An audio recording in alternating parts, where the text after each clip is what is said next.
Hello. Our story begins inside of Palpatine's office. The Chancellor and his future pupil were walking around the chambers. Palpatine was speaking to his young friend, the way he always did.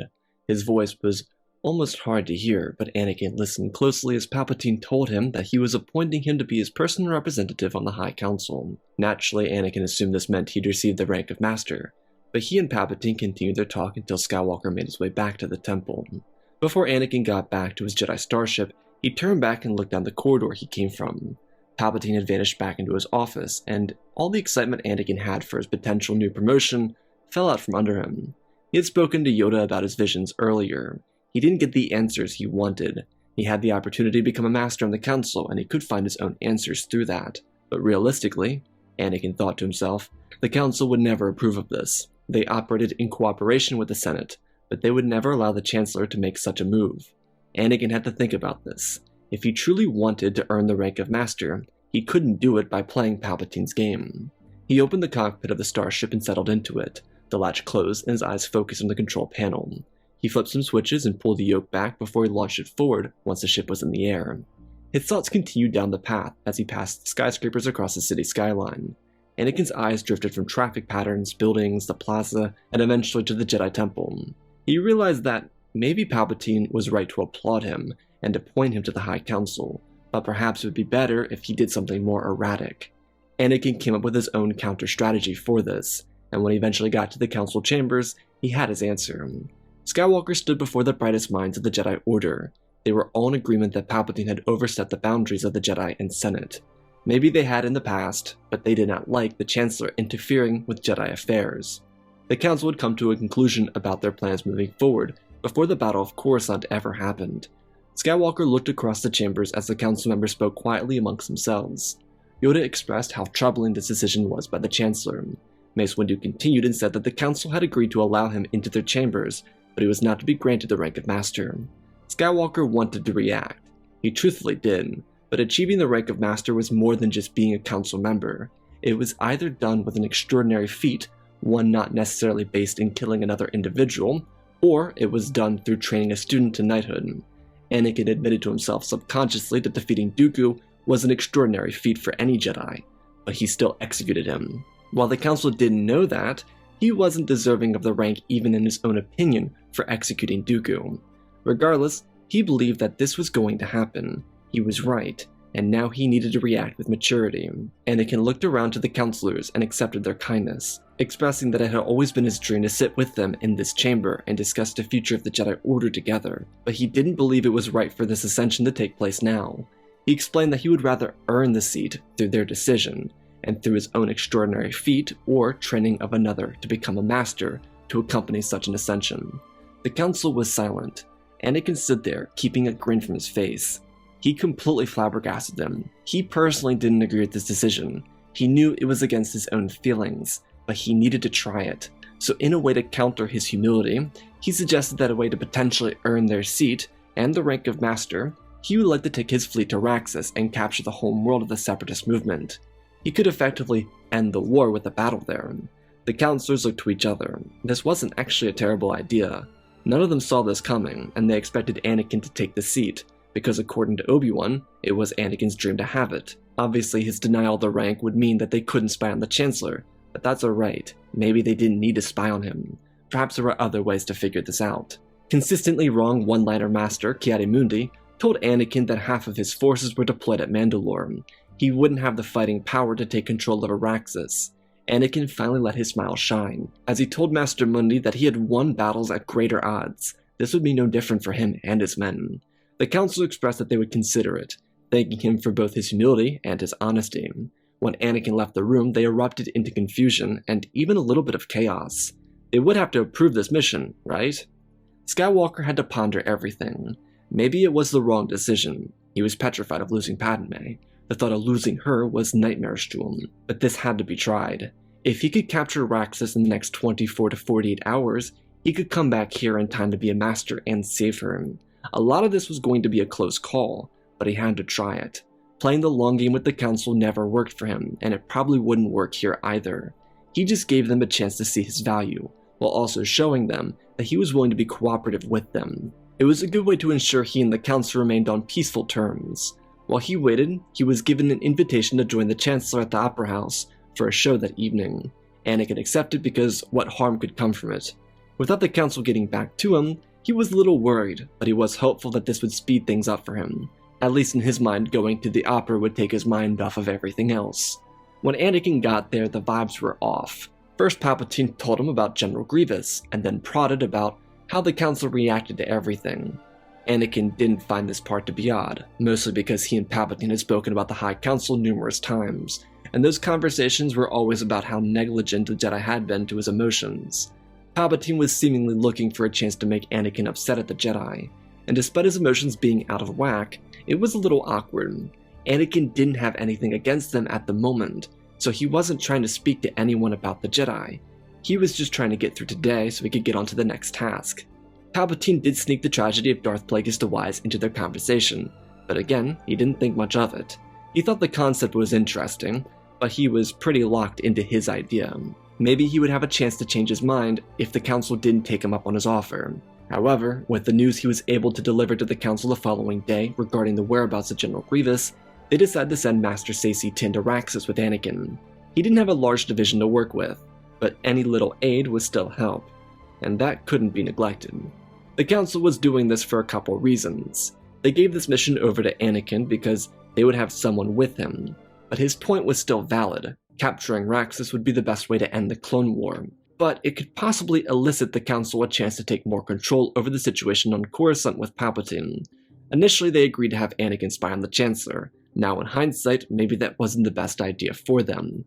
In this scenario, they would have Obi-Wan fighting Grievous, as Anakin and Saesee led an important assault on Raxus. Both of these Jedi groups could achieve victory, and with said victory, they could take control over the Senate if Palpatine refused to give up his emergency powers. Kenobi would escort Anakin and Saesee to their vessels. Due to their unit being smaller than the 7th Sky Corps and 212th, they were able to mobilize much quicker. Kenobi would be leaving shortly after. Anakin did speak to Padme, but she didn't have any issues with anything. Obviously to her, this was just the normal sequence of events. The war was going on, Anakin had to return to the Outer Rim sieges. His nightmare from the other night didn't really concern her, despite Anakin promising that he would save her from his dreams. She believed that everything would be alright anyways, and that the war would be over soon, and that they would be able to have their happily ever after afterwards. Anakin and Saesee departed to Raxus and spoke on strategy. Anakin had the larger clone legion out of the two of them, plus the 501st was much more battle-tested. However, due to Jedi ranking, Saesee would have more control, but he, in accordance to the Council, was splitting command with Skywalker. This, in the eyes of the High Council, was Anakin's last test. Without spying on the Chancellor, they needed another way to test him to make sure he was worthy of the rank of Master and a role inside their chambers. The Council did want Anakin to be one of them, but it was just a matter of making sure they could fully trust him. Without having time to inform Palpatine about his deployment, the Chancellor was completely unaware. He would find out later when he was reading up on the report activities of active fleets leaving. But at the moment, he wasn't watching out of his window to see which fleet was leaving the planet. Palpatine's reasoning for checking fleet deployments was to see if the Council actually sent Anakin to fight Grievous. The idea of Skywalker going to Raxus never crossed his mind, because he perfectly set this up to get Anakin to distrust the Council. He never anticipated for Anakin to deny his spot or leave for a completely separate mission. For now, he was plotting other potential outcomes of this scenario, situations in which Anakin both left and stayed on Coruscant, obviously without the information or knowledge at the moment of what action Skywalker had taken. In hyperspace, Master and Knight stood on the bridge. Commander Appa was standing next to Skywalker as they went over their approach. Admiral Yularen was quietly examining the entire battle map. Anakin suggested a little bit of a crazy idea. They hadn't done something like this since the Citadel rescue, and it would be much larger in scale. But Anakin suggested riding their fleet hard to the right flank and deploying all their landing craft and sending it across the starboard side of their fleet. But it would allow the ground forces to make the landing approach without any worry of getting blown out of the sky. Their ace pilots would be able to maintain dogfights with the Separatists, and a wing of fighters led by Master Tiin or Skywalker, if he was willing to agree with this plan, could cover the ground assault. Saesee raised an eyebrow. With the Jedi Master, one couldn't tell if he was judging or admiring. He had a certain wit about him that was serious in tone, but interested in mind. Master Tiin smiled and looked to Skywalker and expressed that he was the general. His eyes moved over to Admiral Yularen and asked him for his thoughts.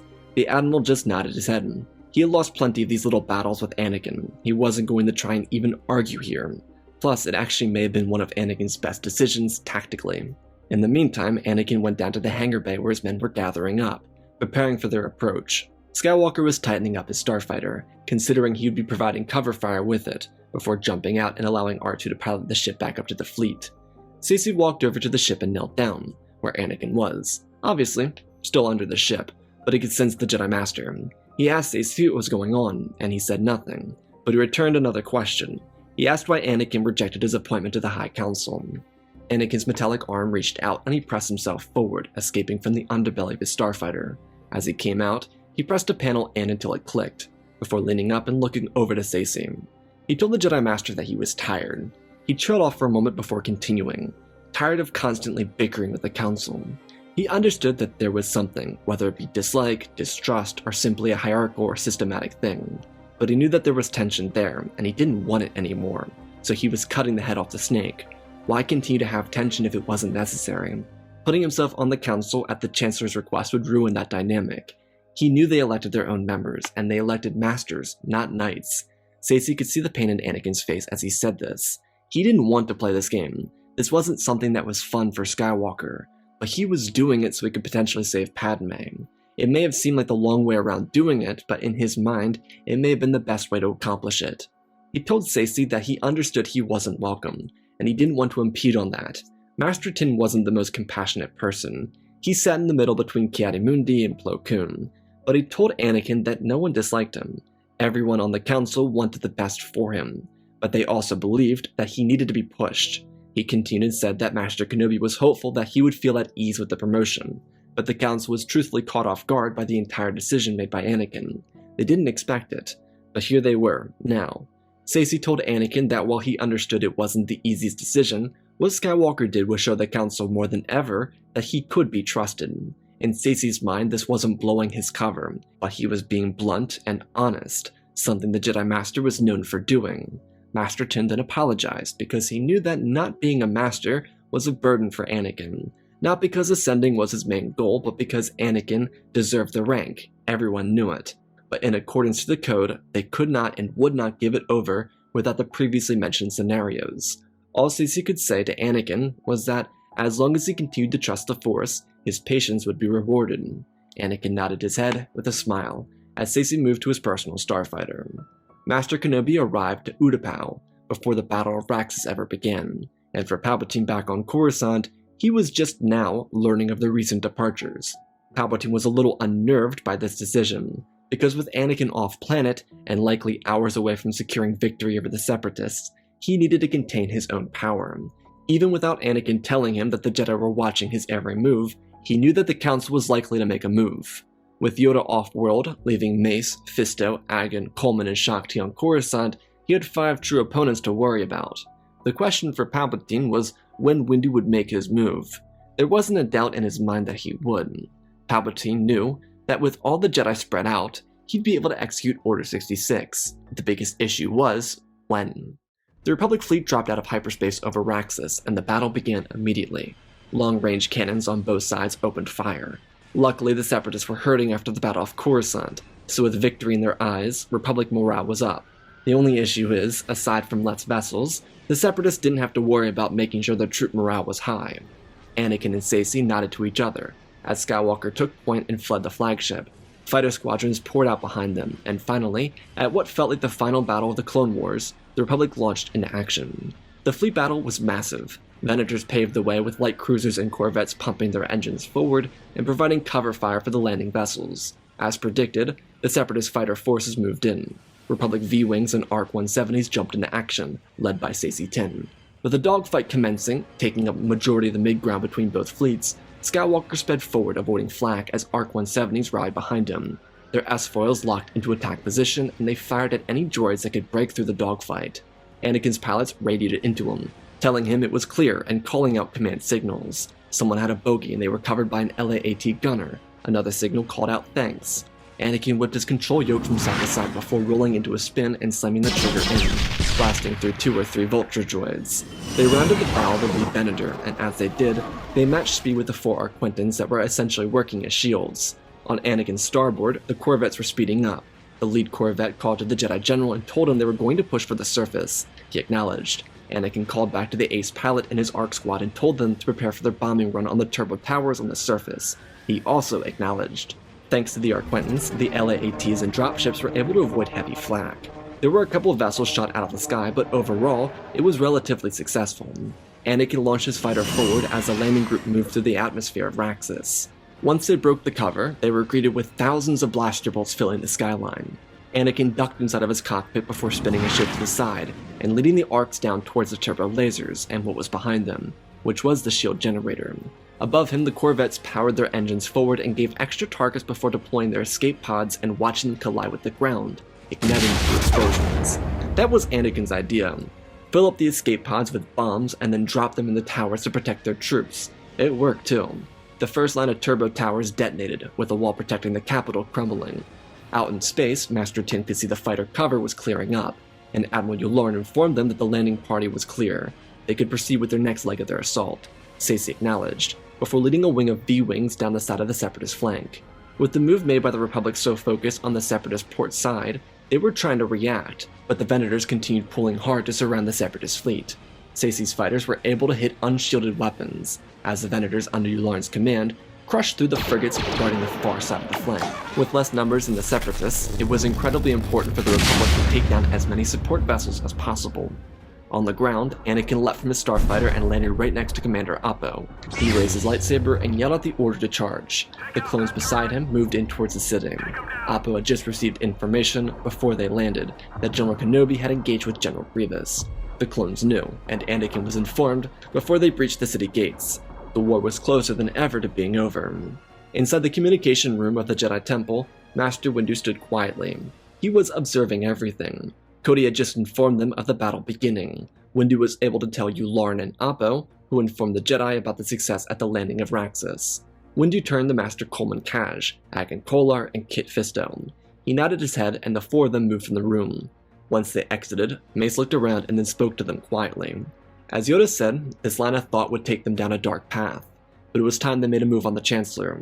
They were going to win this war. They could not allow Palpatine to make some sort of foothold inside the Senate.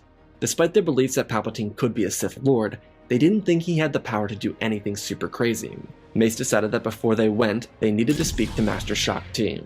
She was beginning to have these really intense visions, and Mace believed she might be learning of a future that was yet to happen.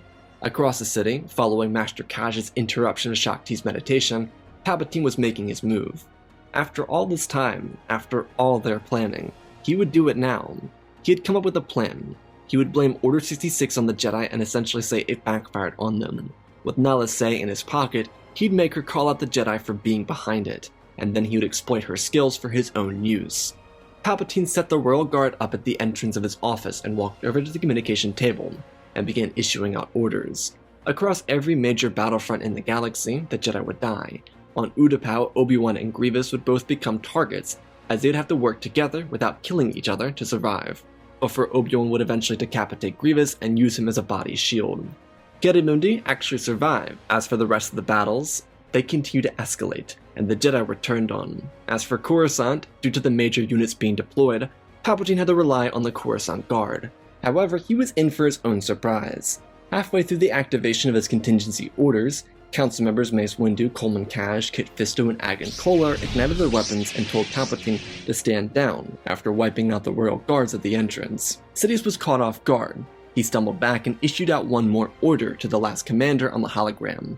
Mace could hear his name. It was Depa's clone commander. Mace told the Jedi to spread out, and they did. Because Palpatine didn't have time to place a riddle inside their minds, they were completely prepared. Sidious moved across the room, slowly. He didn't have the advantage he would have had otherwise. Instead of one blade, it was two, and he was going to win regardless. On Raxus, Skywalker and his troops ran into the city. Street fighting was their game. The clones followed behind their Jedi General, as he took point. He used the Force as he rounded the corner to hold a tank in place as a rocket trooper ran around and got on his knee, before firing a shot into the tank and detonating it. Anakin ran forward, Appa behind him, firing into the Separatist lines. They broke into the Separatist governmental building. Anakin raised his blade, as a super tactical droid standing there threw his hands up and surrendered. The leader of the Separatist movement, in lieu of Dooku's death, walked forward and told the Jedi General that they were surrendering. As Anakin took a step back, he felt the shock of pain rise in his chest. His eyes got blurry and he stumbled into the wall. He told Appo to take care of the diplomacy. He would be back. Something was wrong. Appo told the medic to go with Anakin, and he did. As Skywalker stepped outside, he looked into the sky where the clouds covered the sun. He fell to his knees and placed his hand over his chest. The medic got to his side and asked if he was alright. Anakin nodded his head, telling him that he was feeling something in his chest. Something was wrong. He turned over to the medic and patted him on the shoulder, thanking him for checking on him, but the troopers needed care more than he did. The medic nodded and disappeared around the corner. Anakin grabbed his comlink and contacted Sacy, asking him if he had felt it. Master Tim was struggling with the change in the Force too, but since they were winning in the space battle, he was going to meet Anakin on the surface. Inside the executive building, Palpatine's blade shrieked with an ear-piercing cry. 2 Jedi Masters were holding him at arm's length apart, with Coleman charging him. Palpatine kicked his feet forward, smacking Coleman's wrist and snapping him backwards. Sidious used the leverage to jump backwards and electrocute the floor in front of him. Mace jumped off the ground and swung down. Fisto, Kolar, and Kaj fell to their knees as their bodies were filled with electricity. Windu and Palpatine engaged, their blades slugging away. Palpatine ducked and swung backwards where Mace blocked. He used the Force to grab furniture. Mace stepped back and avoided a counter from another strike, before launching the furniture across the rug. It clipped Palpatine's ankle, but it didn't stop him. He walked it off, jabbing his left blade forward and swinging his right blade upwards from the ground. In Shatterpoint, Mace was able to see everything moments before it happened. His lightsaber swung in front of him, as he slid to the side, not moving his legs but only his torso. He forced his blade forward, pushing the jab away before flipping his weapon back into a reverse grip and blocking the other strike before it hit him from behind. Sidious scowled before Fisto lunged forward, clipping Palpatine's forearm. Agan and Coleman were right behind him, leaping over and around Mace. He stuttered step, catching Coleman off guard and kicking his thigh out of its socket. Agan and Fisto were quick, jabbing forward. One of the premier duelists in the Order and one of the few Jedi to best General Grievous together. Mace spun his lightsaber in one hand and stepped in. Fisto and Kolar engaged against a very aggravated Sidious. He defended himself expertly, using his furniture to get away from his opponents who were making his duel incredibly difficult. Palpatine slid under a strike from Fisto and blocked another one from Kolar, before turning around and losing his forearm. He used this to fuel him, as Coleman ripped around swinging his lightsaber forward, cutting Palpatine's other hand off. Mace dragged his lightsaber around and then stopped at Palpatine's neck, telling him to surrender. As they were preparing to imprison the Sith Lord, so that he could be tried in front of the Galactic Senate, Master Shaak Ti contacted them. Her meditation was disrupted by Master Kaj before they came here to confront Palpatine, and she couldn't get back into it, so now she was fighting something. There was a siege at the Jedi Temple. Panic filled their bodies, but Mace reacted, grabbing Palpatine's shoulder and shoving him towards the desk, raising his blade so close to his throat that his skin cells were burning up under the immense heat. He demanded answers, but Palpatine had nothing to say. He just smiled and waited for the Master of the Order to lose his cool, but he didn't. He couldn't. Not now. Across the galaxy, Jedi were getting dropped by the dozen. Inside the temple, the case was far from the same, but the real issue started to develop on mixed battlefronts. For example, on Kashyyyk, there were multiple Jedi Masters present. One of their clone commanders would get Order 66 and relay it to his own men, but the other unit of clones would never get the order. So one Jedi Master would be killed and the other would survive, and when the clones tried to kill that individual Master, the Jedi's clones would protect them. It didn't just happen on Kashyyyk, but on numerous battlefronts. On Raxus, Anakin and Sacy weren't feeling the physical repercussions of Order 66 because neither of their men turned on them. Instead, their men informed them that there was a set of orders going around in the clone ranks, but these orders, despite being numerous and across the galaxy, weren't shared with everyone, so they didn't know if it was intentionally done or not. Due to the data being encrypted and a clone technician like Clone Force 99 member Tech not being present, the clones couldn't retrieve the order. Sacy grabbed Anakin's shoulder and told him to return to Coruscant and see what was happening. He would handle everything here on Raxus. Anakin nodded his head and ran to an opening so R2 could pick him up, before they entered a hyperspace ring and jumped for Coruscant. Inside the capital of the Republic, chaos was commencing, but it could have been much worse. Mace and his squad captured Palpatine, making sure that he was still alive so he could live out the rest of his life in prison. The temple, after about a half-hour siege, was able to hold the line. The Coruscant Guard got the jump on the Jedi, and with the betrayal of Grand Inquisitor, there was a chance for the Guard to break through their lines, but they eventually faltered, and Sindralik, Shaak Ti, and the Temple Guard unit were able to break through the Coruscant men and push them away from their home. Instead of retreating due to restricted airspace, the Jedi under Sindralik's orders locked down the temple. The only two allowed to enter were Mace's squad and Skywalker, who arrived shortly after they did. When Anakin got there, the Jedi were conducting some sort of ritual. It looked like an exorcism, and maybe it was, but Palpatine was laid out on a table and the Jedi were stripping him of his ability to use the Force. Jocasta held a data pad that had the proper instructions on it. They were taking his abilities from him. The great thing about this ritual is it would remove all of his learned abilities. He would still have his midichlorians, which the Jedi would use to their advantage until the trial was over. When the trial was finished, they would completely strip Palpatine of the Force. As Anakin entered, Mace took him to the side and thanked him for his work. Skywalker didn't understand, and maybe he didn't need to. All that mattered in Mace's mind was their temporary victory, one gifted to them due to Anakin's decision to avoid being on the Council. If he could choose any time to be humble, he picked the perfect time to do it. Mace handed Anakin off to Sindralik, who would conduct his master's ceremony for him. Windu did apologize because everything was super informal, but he wanted to get this out of the way, especially after Saessy's report. Mace promised him that there would be a proper ceremony after everything was finished, but he earned this. The Jedi would have their response. With Civil War-like battles taking place on battlefronts galaxy-wide, the Jedi and clones were looking for a chance to resolve whatever it was that Order 66 was. The Jedi were clueless, and the clones weren't able to be spoken with. While Anakin was searching through the archives, the Jedi escorted Palpatine back to the Senate in an emergency session. They were able to gather evidence to support their case, and the Senate didn't care for it. The Jedi were kind of in a bind with this entire thing, because the Senate refused to believe that their precious old Chancellor could do something so heinous. Luckily for them, one of the Joint Mission Jedi was able to get a hologram recording of Palpatine's execution of Order 66, showing a hologram of both Palpatine's body, voice, and mannerisms, telling clones to execute an executive order that no one knew about. The singular reason this hologram existed was the clone captain that received the order always recorded holograms. He was an OCD-riddled trooper that was very particular about his organization skills. He and another clone got into a fight because he was trying to kill the Jedi, and the other wasn't. The captain tried to show the hologram to the clone who was fighting him back, but he ended up falling off a cliff during their scuffle. The Jedi tried to save the clone but couldn't. Instead, they saved their own commander from hearing the order that zombified the clone captain. The Jedi sent that order to the temple, and now it was being played before the Senate. With concrete evidence, plus the fact that an M-count check was done on Palpatine, they were ready to convict him. But it wouldn't be that simple. An entire long-haul process would take place, one lasting for several months. The irony about everything was the Jedi keeping Palpatine's M-count as if it would mean something to the Senate or public, because it didn't mean anything to them. But thanks to the Jedi effort to win the war, thanks to Anakin's attack at Raxus, the Jedi didn't have a whole lot to worry about when it came to public trust in the final moments of the war. Order 66 was the biggest saving grace for the Jedi.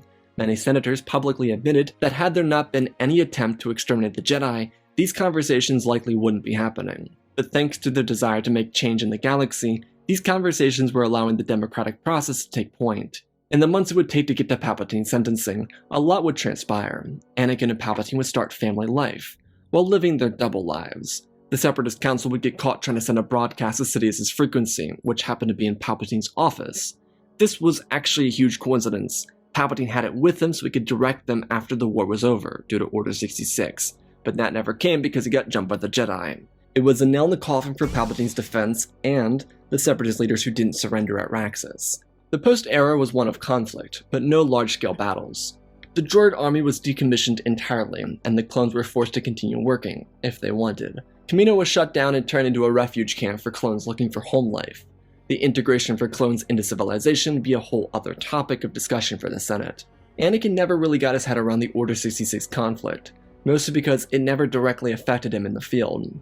He was offered a seat on the council, which he took, but he never involved himself in the trial of Palpatine. Anakin found it best for himself to just pretend Palpatine died during the war. He instead led a sect of the Jedi Order in assisting the refugees of the war, and helping them with the entire rebuilding side of things. It brought him peace of mind. Plus, it allowed for him to be both around his clones and spend time with his wife and children when he came back, which was more often than it was during the war. A key reason for his stay inside the Order was Ahsoka rejoining. The incident on Mandalore after Order 66's execution was chaotic, but it resulted in Maul dying and Ahsoka surviving. Despite Anakin's lack of interest in the case, Palpatine would be convicted. He'd be stripped of his ability to use the Force, and he'd live out the rest of his life in prison. He'd be stuck inside of a soundless room surrounded by white walls and a blinding white light. The darkest of people in the galaxy destroyed by what he hated most, the light. The Republic Senate would reunify with the rest of the galaxy, but a key piece to the reunification was their disbanding of the Chancellor-related powers. The Skywalker family would have their happily ever after, and the Jedi would get back to right where they were before the war, helping out the people of the galaxy. And that, my friends, is our story. Again, special thanks to all of our patrons: Benjamin Wells, Ozpin, Darth Vitiate, Seju Jagger, Groot36, Hunter Belden, Rosebeard, Angel Dust, Alexander Reese, The Beginning and End, Jango Fett Clone, Nick5098, Ben Ingram, Big Red Pure Mark, Diamond Constant, Darth Nemesis, Lord Tibbs, CC2024, Gallon Gaming, Tristan Mandalore, Sir Realm 1767, Darth Revan, Grandin Bane, Laliant, Sky Guy, Penguin, Cullen Rudy, Shark Midori, RJ38, Nick, Michael Erlanger, The Last Jedi, Apollo, Weewu670, Annika Stank Runner, CT7567, Toaster Oven, Oz of Oz, Darth Knox, The Eternal Padawan, Joshua Tem, Johnny Nguyen, Saints of Skeleton, Jedi Sloth, Mr. Yeet Gamer, Lord Cali, Galaxy66, Dominate Studios, Anakin003, Lord Draken, Force Legacy Star Wars, Airbus, Rex and Wolf, the main 3 first names, Darksaint46, Baron Joshua, and Lord Deadwing, Force Plenty Channel. Smash that like button, spread another way. Let's go check out PPC, cool things on the cinema channel. Otherwise, let's talk about this story. This approach for Anakin is super uncharacteristic, and that's why I kind of wanted it to come off as like a petty thing of him to do. Like, he's doing it out of pettiness, like, oh, if you guys want to appoint me, then I'm not going to get appointed, type of thing. And I think that's kind of like in alignment with how he would kind of handle this.